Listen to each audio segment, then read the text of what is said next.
happening now. Spring is here, and so too is spring cleaning. But how do you know what areas around your home need checking to make sure that you are safe for the warmer weather? Well, we'll bring in the experts. 7 News' Christine Scarpelli. She's live at Home Maintenance Experts in Greenwood.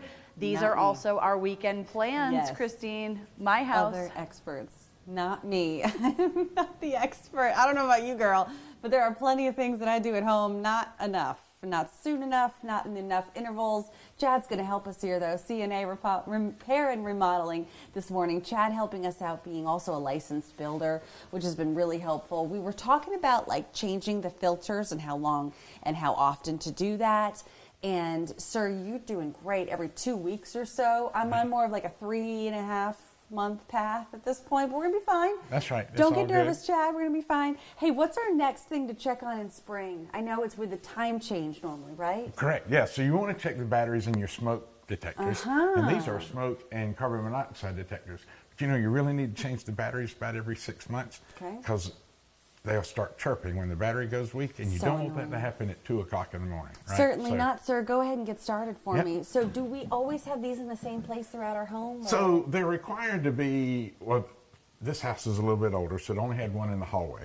But now they're in every bedroom and outside of every bedroom. And then if you have multiple floors, then that's where they're located. I noticed you just spun that off pretty quickly. Correct. Is that going on and off pretty quickly? Yep, real easy. And this is just a battery operated one because it wasn't wired for a direct wire smoke detector. Wow, so they have those. Yeah, so it's all battery. And these are wired, these are synced together. Come show me a little bit up here. Even if they are battery, this is a premium one. And so they are linked together. So if one goes off, they all go off.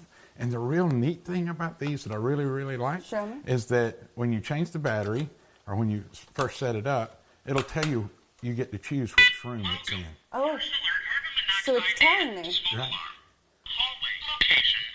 So see, this one's programmed for the hall. Press and hold test button now. Press and hold test button to test unit. So anyway, this one's programmed for the hall. So anyway, when you first put the batteries in, it'll go through a series of basement, child's bedroom, guest bedroom, living room, and hallway, and you just click it, and where it's going to go, and it already. So when it goes off, it'll go, hey, smoke in basement or carbon monoxide. And that I bet helps first responders. That's right. Well, it helps you know where that issue is too. Of course. Right. So then you can tell the first responders, hey, this went off in the basement or wherever it is. Very good, Chad. This one is smoke easy. and carbon monoxide. I think that's helpful, Liv. I don't know that mine does that.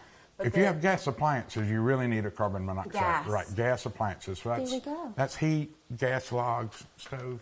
Okay, I'm going to learn more about this. I'm going to send it back to you, WSBA.com, for more information.